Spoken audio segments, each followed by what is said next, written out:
Hello friends, welcome to all of you on my YouTube channel Shine Tutorial. Myself Bindu Prashar. So guys, हम जो है animal kingdom को discuss कर रहे हैं, जिसके अंदर हमने उसकी two phylums that is porifera और सिलेंट्रेटा, नाइडीरिया भी जिसे कहते हैं, इनको हम डिस्कस कर चुके हैं। ठीक है, तो ट्रिक क्या थी हमारे पास? पीसी में हमने पी पोरीफेरा को भी और सी मतलब जो हमारे पास सिलेंट्रेटा है, ठीक है, इसे भी हमने जो है वो डिस्कस कर लिया है। आज जो हमारी फाइलम रहेगी that is Ctenophora. Ctenophora phylum को आज हम डिस्कस करने जाले हैं। तो चलिए स्टार्ट करते हैं आज का टॉपिक। तो स्टार्ट करते हैं टीनोफोरा के साथ। इसे जो है टीनोफोरा और साथ में जो है एनाइडीरिया भी कहा जाता है। ठीक है, इसको पहले क्या था कि जो हमारे पास सिलेंट्रेट था उसी के साथ इसको रखा जाता था, फिर इनको अलग अलग कर दिया था। यानी कि इसके अंदर जो है थोड़े से मतलब ऑलमोस्ट हो सकता है 50 से 60 तक स्पीशीज हैं, लेकिन बुक्स के अंदर आपको 50 स्पीशीज ही इसके अंदर मिलेंगी। स्मॉल ग्रुप है ये हमारे पास। और पहले जो था सिलेंट्रेटा यानी कि नाइडीरिया और एनाइडीरिया को एक साथ रखा जाता था, फिर इन दोनों को जो था वो अलग अलग कर दिया था। ठीक है, छोटा सा ग्रुप है, स्मॉल ग्रुप है ऑर्गेनिज्म का, स्मॉल ग्रुप ऑफ एनिमल्स इसके अंदर आते हैं। ठीक है, तो टीनोफोरा जो है इसके अंदर मोस्टली कॉर्म जेलीज और वॉलनट्स होते हैं। अगर स्ट्रक्चर के हिसाब से इनको देखें तो इसके जो मोस्टली जो एनिमल्स या ऑर्गेनिज्म इसके अंदर जो पाए जाते हैं, उनकी जो स्ट्रक्चर है वो अखरोट की तरह, वॉलनट की तरह होती है। दैट्स वाई इन्हें सी वॉलनट्स और कॉर्म जेलीज कहा जाता है। कॉर्म जेलीज क्यों कहा जाता है? क्योंकि कॉर्म लाइक स्ट्रक्चर इसके अंदर जो है वो प्रेजेंट होती है। ग्रीक लैंग्वेज के अकॉर्डिंग अगर देखा जाए तो टिनोस का मतलब कॉम, ठीक है, और फेरियंस का मतलब वेरिंग होता है। कॉम वेरिंग एनिमल्स होते हैं, कॉम लाइक स्ट्रक्चर्स इसके अंदर होती हैं, यानी लोकोमोशन के लिए, चलने फिरने के लिए सिलेरी मूवमेंट जो है ये करते हैं। सिलेरी मूवमेंट के लिए इनके अंदर 8 vertically arranged com plates present होती हैं और जिन्हें जो है टीन्स भी कहा जाता है। ये इनको जो है चलने के लिए काम करती है और इस फाइलम का ये यूनिक फीचर है। टीनोफोरा का यूनिक फीचर है कि इसके अंदर वर्टिकली अरेंज 8 कॉम प्लेट जो है वो प्रेजेंट होती है। ओके, सो स्टार्ट करते हैं इसके हैबिटेट के साथ। अगर हम बात करें इसके हैबिटेट की तो ये कैसे हैं? एक्सक्लूसिवली मेराइन है। जो हमारे पास फाइलम टीनोफोरा है उसके मोस्टली ऑर्गेनिजम्स यानी एनिमल्स कैसे हैं? वो मेराइन है। नेक्स्ट अगर बात करते हैं इसकी सिमेट्री की, सिमेट्री अगर हम देखें तो वैसे तो इसके अंदर जो सिमेट्री होती है वो कैसी होती है? रेडियल सिमेट्री है। इसकी अगर आप जनरल स्ट्रक्चर देखें तो कुछ इस तरह से वॉलनट टाइप जैसे हम बात कर रहे हैं, इस तरह से इसकी स्ट्रक्चर जो है वो प्रेजेंट होती है। अगर हम इसको 2 इक्वल हाफ्स में यहां से डिवाइड करें तो हमारे पास तो रेडियल सिमेट्री आएगी, लेकिन क्योंकि अभी हमने क्या पढ़ा कि इसके अंदर जो होती है 8 कॉम लाइक जो हमारे पास स्ट्रक्चर्स प्रेजेंट होती है ना, जो एक्स्ट्रा मतलब बाहर प्रेजेंट है, ठीक है, अगर उसकी बात करें तो वो इसे जो है रेडियल सिमेट्री दिखता है। लेकिन इसके अंदर ना दो तरह, इस तरह से लेफ्ट और राइट को टेंटिकल्स, जैसे हमारे पास हाइड्रा के ऊपर जो थे पोरीफेरा वगैरह में, उसमें क्या थे? बहुत सारे टेंटिकल्स जो थे वो प्रेजेंट थे। लेकिन इसमें क्या होता है? बहुत सारे टेंटिकल प्रेजेंट नहीं, केवल 2 ही टेंटिकल प्रेजेंट है। एक राइट साइड को होगा, एक लेफ्ट ऑपोजिट डायरेक्शन में प्रेजेंट होते हैं। तो ये इसे जो है बाइलेटरल सिमेट्री देते हैं। तो इसमें मोस्टली, वैसे तो अगर आपसे पूछा जाए तो इसकी रेडियल सिमेट्री होती है, लेकिन मोस्ट ऑफ द केसेस इसमें अगर बोले तो हमारे पास जो है बाइरेडियल सिमेट्री भी इसे कहा जाता है। बाइरेडियल सिमेट्री, क्योंकि बाइलेटरल सिमेट्री भी जो है ये शो कर रहा है due to its structure. Next अगर हम बात करते हैं जर्म्स लेयर की तो इसके अंदर जो है 2 टाइप्स ऑफ जर्म्स लेयर जो है वो प्रेजेंट होती हैं। जर्म लेयर कौन कौन सी है इसके अंदर? First one is एक्टोडर्मिस,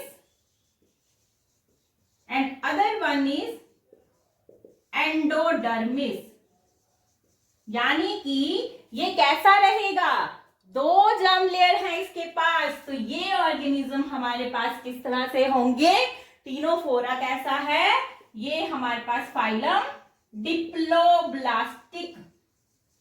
diploblastic organisms जो होंगे वो इसके अंदर प्रेजेंट रहेंगे। इसके अंदर जो है अभी भी मेसोडर्म लेयर जो है वो प्रेजेंट नहीं है। मेसोडर्म की जगह इसमें क्या होगा, मेसोग्लिया प्रेजेंट रहेगा।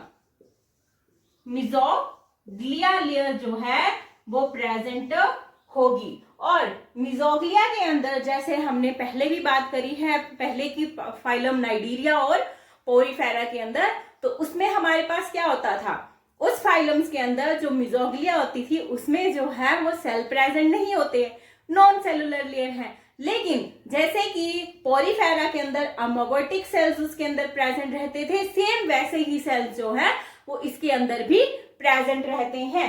अगर हम बात करते हैं इसकी सेल वॉल की,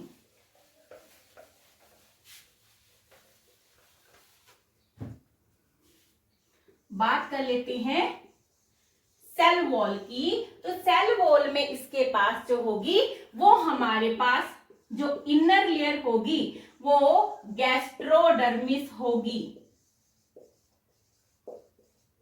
गैस्ट्रोडर्मिस। एंड जो हमारे पास एक्सटर्नल या फिर जिसे हम आउटर लेयर भी कह सकते हैं, ठीक है, आउटर लेयर जो होगी वो हमारे पास कौन सी होगी, एपिडर्मिस। एपिडर्मिस लेयर जो है वो प्रेजेंट रहेगी।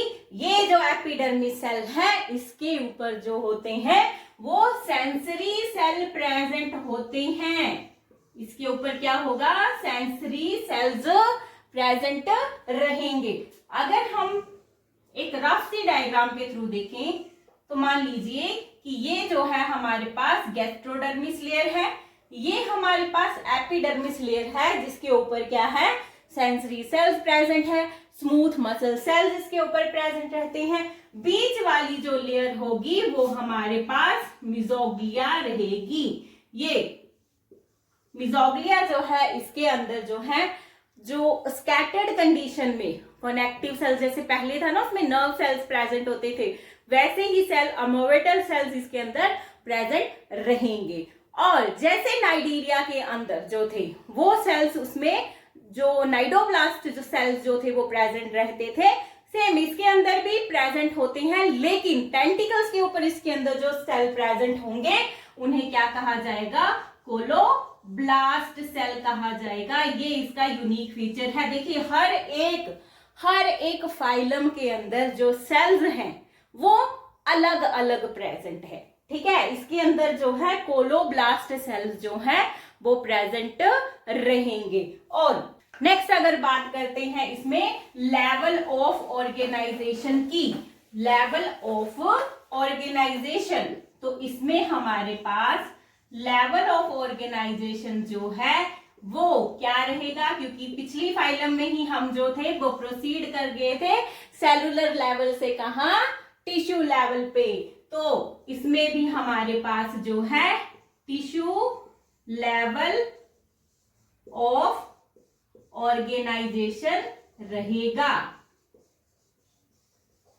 टिश्यू लेवल ऑफ ऑर्गेनाइजेशन जो है वो टीनोफोरा फाइलम के अंदर प्रेजेंट होता है। अगर बात करते हैं इनके अंदर सेंस ऑर्गन की, तो इसके अंदर पेक्युलर सेंस ऑर्गन जो है टीनोफोरास के अंदर जो है वो प्रेजेंट रहते हैं, जिसे हम स्टेटोसिस्ट कहते हैं। ये स्टेटोसिस्ट जो है एबोरल पोल के ऊपर प्रेजेंट होते हैं और ये इक्विलिब्रियम में हेल्प करते हैं, वाटर के अंदर इक्विलिब्रियम बनाए रखने के लिए इसको हेल्प करते हैं। दूसरा, अभी हमने जैसे बात करी थी कि इसके अंदर कोलोब्लास्ट सेल्स जो होते हैं टेंटिकल्स के ऊपर प्रेजेंट रहते हैं। तो बॉडी अपेंडेजेस जो होती हैं अगर इसके अंदर, तो one pair of long solid और रेक्टाइल जो हमारे पास है टेंटिकल्स इसके अंदर प्रेजेंट रहते हैं, जिसके अंदर स्पेशल एडहेसिव सेल्स, एडहेसिव मतलब कि जो यहां वहां चिपकने के लिए इसको काम में आएंगे, ठीक है। एडहेसिव का मतलब क्या होता है, एडहेसिव का मतलब होता है जो इसको चिपकने में या कहीं किसी सबस्ट्रेटम के साथ अटैच होने में इसको हेल्प करेगा। तो वो सेल्स कौन होते हैं? कोलोब्लास्ट सेल्स जो हैं वो हमारे पास जो फाइलम टीनोफोरा है इसके अंदर प्रेजेंट रहते हैं। नेक्स्ट अगर हम बात करें इसके अंदर कि इसके अंदर जो है वो डाइजेशन किस तरह की होती है। डाइजेस्टिव सिस्टम की अगर हम बात करें, जो पहले 2 फाइलम हमने स्टडी करी थी उसके अंदर जो डाइजेस्टिव ट्रैक था, ठीक है, डाइजेशन की अगर हम बात करें तो पहला जो एलिमेंट्री कैनाल थी उनके अंदर वो कैसी थी? इनकम्प्लीट थी। उसमें सिर्फ माउथ ही होता था, एक ही ओपनिंग होती थी जिसके द्वारा जो था फूड अंदर आता था और जो है फेशियल मटेरियल जो था वो बाहर निकलता था। लेकिन अब जो टीनोफोरा है इसके पास जो है वो माउथ भी प्रेजेंट है और एनस भी इसके अंदर जो है वो प्रेजेंट होगी। ऐसे अगर वॉलनट लाइक स्ट्रक्चर है तो यहाँ पे अगर माउथ है तो यहाँ एनस जो है वो प्रेजेंट रहेगा, यानी इसका डाइजेस्टिव ट्रैक या एलिमेंट्री कैनाल कैसा होगा? वो कंप्लीट होगा, इसके अंदर कंप्लीट होगा। और डाइजेशन कैसी रहेगी? वो आपके पास इंट्रासेलुलर एंड एक्स्ट्रा सेलुलर दोनों तरह की डाइजेशन जो है ये टीनोफोरा फाइलम जो है वो शो करती है। अगर बात करें रेस्पिरेशन की तो जर्नल बॉडी सरफेस के थ्रू ही रेस्पिरेशन होती है। रेस्पिरेशन कैसे होती है? Through general body surface. और अगर बात करें एक्सक्रीशन की तो एक्सक्रीशन भी इसके अंदर जो है इसमें एक्स्ट्रा गैसोवेस्कुलर कैविटी जो है वो प्रेजेंट होती है, जिसके थ्रू इसका जो एक्सक्रीटरी मैटर है वो उसमें अभी भी कैनाल जैसे वाटर कैनाल जो सेल्स के थ्रू होती है ना जैसे सिस्टम, वैसा इसके अंदर प्रेजेंट होता है। तो डायरेक्टली उसको बॉडी सरफेस के थ्रू ही जो है बाहर एक्सक्रीट कर दिया जाता है और मेनली ये हमारे पास अमोनियोलिटिक ही होते हैं। अमोनियोलिटिक ऑर्गेनिजम्स रहेंगे, यानी टीनोफोरा जो है वो अमोनिया रिलीज करता है और थ्रू जर्नल बॉडी सरफेस ही ये एक्सक्रीट कर देगा। नेक्स्ट अगर बात करें इसकी बॉडी कैविटी की तो बॉडी कैविटी ये हमारे पास अभी भी सिलोम नहीं आया है, यानी ये हमारे पास ए सिलोमेट्स ही होंगे। ठीक है, टीनोफोरा कैसा रहेगा? ए सिलोमेट ही, इसके अंदर बॉडी कैविटी अभी भी प्रेजेंट नहीं है। अब अगर बात करें इसके अंदर जो है रिप्रोडक्शन की तो रिप्रोडक्शन जो है मेनली कैसी होती है? रिप्रोडक्शन की अगर हम बात करें तो सेक्सेस जो है अभी भी सेपरेट नहीं है। Sexes are not separate. ठीक है, यानी कैसे हुए ये? हर्मेफ्रोडाइट। ये कैसे है? हर्मेफ्रोडाइट है और टीनोफोरा के अंदर एसेक्सुअल रिप्रोडक्शन नहीं होती है।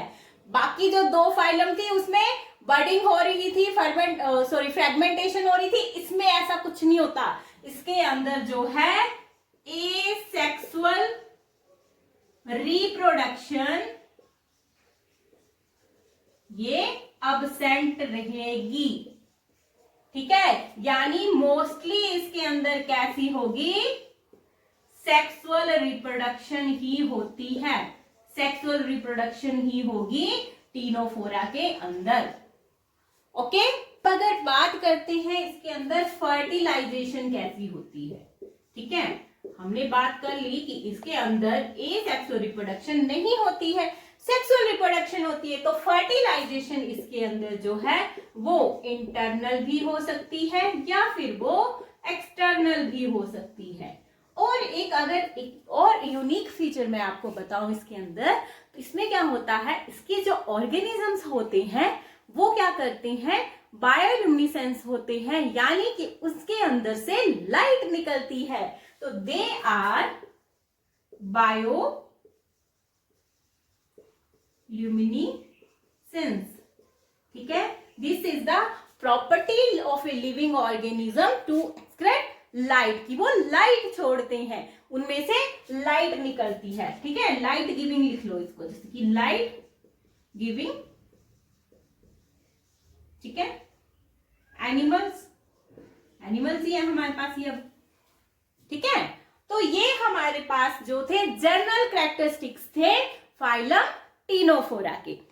अब नेक्स्ट अगर हम बात करें इसके एग्जाम्पल्स की, तो देखिए इस तरह से एनसीईआरटी के अंदर आपको डायग्राम दी होगी जो कि बॉल लाइक स्ट्रक्चर और उसमें से 2 टेंटिकल्स इस तरह से बाहर निकले होंगे। तो ये एग्जाम्पल है किसका, प्लूरोब्रैंकिया का। इसे सी गूसबेरी भी कहा जाता है, ठीक है। बॉल लाइक स्ट्रक्चर है और इस तरह से इसके टेंटिकल्स निकले हैं, ठीक है। तो एनसीईआरटी के अंदर 2 एग्जाम्पल दिए हैं, प्लूरोब्रैंकिया का, बॉल की तरह याद रखना इसे, ठीक है, और दूसरा है टीनोप्लेना। तो इसके साथ ही जो हमारी फाइलम थी, फाइलम टीनोफोरा, वो फिनिश होती है। तो नेक्स्ट क्या था, सीपीयू था हमारे पास। सीपीयू की जगह हमने क्या किया था, इसे सीपीयू को काट के यहाँ ए, सी से टीनोफोरा हमारी जो है फाइलम फिनिश हो गई है। नेक्स्ट जो हम स्टार्ट करेंगे दैट इज प्लैटीहेल्मिन्थेस। एस हेल्मिन्थेस हम उसके बाद करेंगे। तो नेक्स्ट वीडियो जो रहेगी वो हमारी प्लैटीहेल्मिन्थेस के ऊपर रहेगी। तो तब तक के लिए goodbye and thank you.